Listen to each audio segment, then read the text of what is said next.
मुख्यमंत्री कह रहे हैं 8 से 8 महीने तक मैंने विधायक के जाने के बाद में विकास का काम कोई रुका नहीं, लगातार काम हो रहे हैं। बीजेपी कह रही है ये तो वोट काटने की एक राजनीति कर रहे हैं हनुमान बेनीवाल, कोई अस्तित्व नहीं दिखाई नजर आता। बीजेपी को तो अस्तित्व मेरा ही दिखाई दे रहा है हर जगह, इसलिए वो मेरा कह रहे हैं।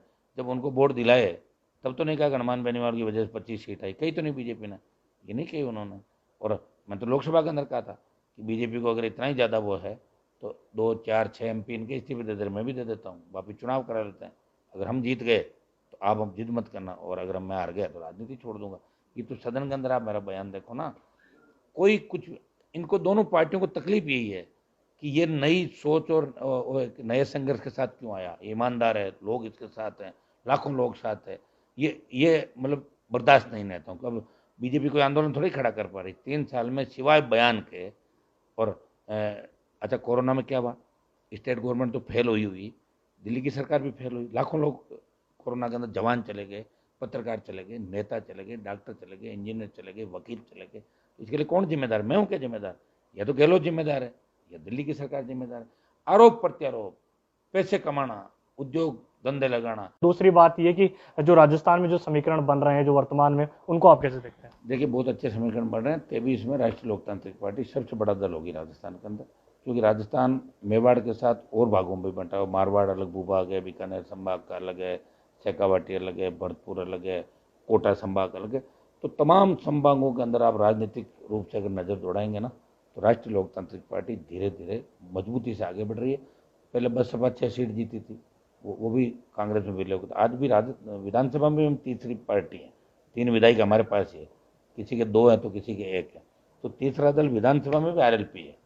और लोकसभा में भी अगर आम आदमी, गरीब आदमी कोई बात करता है तो हनुमान बेनीवाल ही करता है। अगर मैं प्रधानमंत्री के साथ था तभी मैंने ये कहा था कि महंगाई कम होनी चाहिए, पेट्रोल डीजल के दाम घटे, क्रूड ऑयल अंतर्राष्ट्रीय मार्केट में सस्ता हो रहा है, तो फिर यहाँ पेट्रोल डीजल पे क्यों आप सेस लगा के मार रहे हो लोगों को? तो ये आप सब मुद्दे बता रहे हैं, इसके बाद क्या जो मुकाबला आपका किससे है, कांग्रेस से, भाजपा से या अन्य संगठन से? दोनों से। कहाँ पे? यहाँ पे वल्लभनगर में। बल्लभनगर में तो मुकाबला है ही नहीं। बल्लभनगर में तो राष्ट्रीय लोकतांत्रिक पार्टी आगे निकल गई। यहाँ किसान तो वोट डालेंगे डालेंगे, यहाँ तमाम लोग मेलों से राजनीति को बाहर निकालना चाहते हैं, और मेलों से गांव गरीब किसान की झोंपड़ी में राजनीति लाना चाहते हैं। सभी नेता 2023 की बात कर रहे हैं, आप भी बात कर रहे हैं। मुख्यमंत्री गहलोत और पायलट एक ही हेलीकॉप्टर में बैठ के आए, पुराना गुटबाजी आपने देखी है। तो ये जो मेवाड़ से जो आप संदेश दे रहे हैं पूरे प्रदेश को, क्या ये आप पहुंचा पा रहे हैं? देखिए, पायलट और गहलोत कहाँ एकजुट हुए? पायलट को गाड़ी में सीट नहीं दी, 4 जनों की थी, 2 पीछे बैठ गए, गहलोत आगे बैठ गए। उन्होंने तो ड्राइवर को मजबूरी में उतार के अपनी इज्जत बचाई वहाँ पर, नहीं तो दूसरी गाड़ी में आना पड़ता उन्हें। ये चला के किया उनके साथ कि भाई हेलीकॉप्टर तक तो ले आए, और फिर वहाँ भी ये संदेश दें, देखो गाड़ी में जगह नहीं दी, देखो गाड़ी चलाते हुए आए। ये तो अपमान था सचिन पायलट का, उनको नहीं रहना चाहिए कांग्रेस पार्टी का। बार बार अपमान कराने से क्या मतलब? आदमी को जीवन जो मिलता है, आज मैंने पार्टी बनाई, स्वाभिमानी व्यक्ति हूँ, अकेला मेरा जैसा पब्लिक का मन देखता हूँ वैसा ही कर लेता हूँ, मुझे को दिल्ली चर्चा थोड़ी करनी पड़ती किसी से। सचिन पायलट किस तरह परेशान है, 3 साल हो गई। हमने तो उस समय उनका साथ पहले भी दिया था 18 के अंदर, 3 विधायक मैंने सपोर्ट के लिए दिए। जब सरकार गिर रही थी तो मैं बीजेपी के पाले में ही खड़ा था कि भाई मैं कांग्रेस के खिलाफ हूँ। लेकिन पायलट जिस तरह बार बार जलील हो रहे हैं, उनको पार्टी छोड़ देनी चाहिए अगर उनके अंदर मान और सम्मान स्वाभिमान है। तो ये आप आरएलपी संयोजक हनुमान बेनीवाल को सुना, उन्होंने सभी सवालों का बेबाकी से जवाब दिया।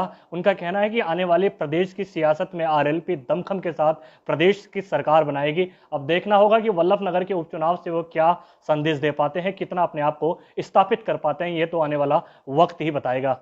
ईटीवी भारत के लिए उदयपुर से कपिल पारिक। वल्लभनगर विधानसभा सीट पर इस बार त्रिकोणीय मुकाबला देखने को मिलेगा, लेकिन खास बात यह है कि वल्लभनगर से भाजपा के लंबे समय से कद्दावर नेता रहे उदयलाल डांगी को पार्टी ने टिकट नहीं दिया और उन्होंने आरएलपी का दामन थाम लिया। मेरे साथ में इस वक्त बातचीत के लिए मौजूद है उदयलाल जी। लंबे समय से आप भाजपा को मजबूत करते आए हैं, आपका रहा कयास भी चल रहा था, आपने नामांकन भी भरा अभिजीत मुहूर्त में, लेकिन पार्टी ने विश्वास नहीं जताया, क्या कहेंगे?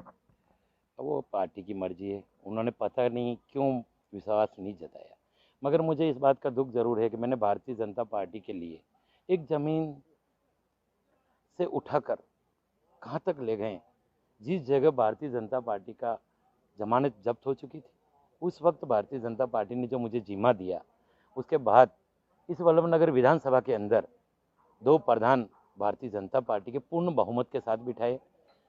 7 में से 5 जिला परिषद सदस्य भारतीय जनता पार्टी के जीता के भेजे। और एक जो भिंडर नगर पालिका है जहाँ एक भी पार्षद नहीं था, मगर हम सब कार्यकर्ताओं की मेहनत से 2 पार्षद वहाँ भी जीते हैं। कानून नगर पालिका में 7 बराबर का हमारा रहा है, 7 कांग्रेस के 7 हमारे। इस तरह से भारतीय जनता पार्टी मजबूत हो गई। मगर पता नहीं क्या इन नेताओं को ऐसा क्या लगा, या तो मुझे रोको।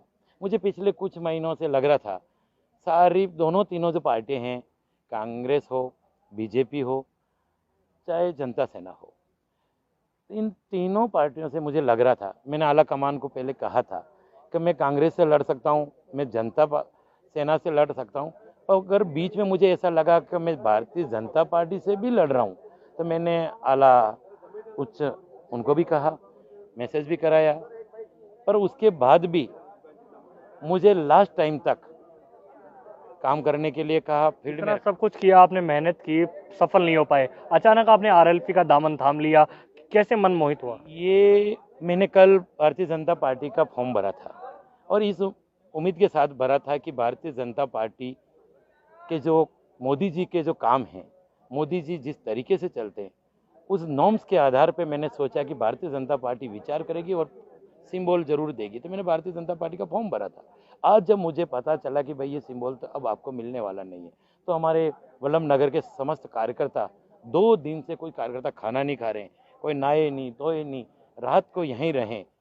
तो उन कार्यकर्ताओं ने कहा कि भाई साहब अपन को निर्दलीय या किसी न किसी पार्टी का दामन थाम के इस वल्लभ नगर को अपन जो इतने साल से इस हॉट सीट बना रखी है, इस हॉट सीट को एक आदर्श सीट बनाने के लिए कहीं न कहीं कुछ करना पड़ेगा आपको। तो हमें कार्यकर्ताओं के कहने से मैंने हनुमान बेनीवाल साहब से बात करी। उनका मेरे पास फ़ोन आया कि भाई क्या करना चाहिए, तो कि आप किसान हो, और मुझे उनका काम भी अच्छा लगा। वो किसानों के साथ, युवाओं के साथ, तो मुझे लगा वल्लभ नगर विधानसभा में एक सांसद है जो हमारी वल्लभ नगर की बात, जब मैं भारतीय जनता पार्टी ने मुझे नहीं समझा। आपको मैं ही जानना चाहता हूँ, एक नया संगठन है, विश्वास जताया है, क्या मानते हैं जीत का चुनौती दे पाएंगे? पहली बात तो ये है कि वल्लभ नगर में भारतीय जनता पार्टी ने जो विश्वास नहीं जताया, तो हमने सोचा क्यों नहीं कोई हमारी केंद्र तक बात पहुंचाए वल्लभ नगर की, विकास की, रोजगार की। तो मैंने सोचा, हनुमान बेनीवाल साहब एक सांसद है और एक कदावर नेता है, वो सांसद पार्लियामेंट में बात उठाएंगे हमारी, और उनके पास राजस्थान में भी हमें बात पहुंचानी है, तो उनके पास 3 विधायक है। इसलिए हमने सोचा है, और मैं इन कार्यकर्ताओं के दम पे कह सकता हूं कि यहाँ वल्लभ नगर में हम इस जीत को हासिल करके रहेंगे। इन कार्यकर्ताओं के दम पे ये जो चुनाव इस बार का है, वो मेरा नहीं, इन कार्यकर्ताओं के चुनाव है, और यहाँ के सारे कार्यकर्ता चुनाव लड़ रहे हैं। तो आपका मुकाबला किससे है इस बार? आज जिस तरह से कार्यकर्ताओं का जोश देखते हुए हम वल्लभ नगर में निश्चित रूप से जीत करेंगे। पर कांग्रेस की सरकार है, कई मशीनरी का दुरुपयोग करके कहीं करे तो अलग बात है, बाकी पिछले 3 साल में कांग्रेस ने भी कोई काम नहीं किया है।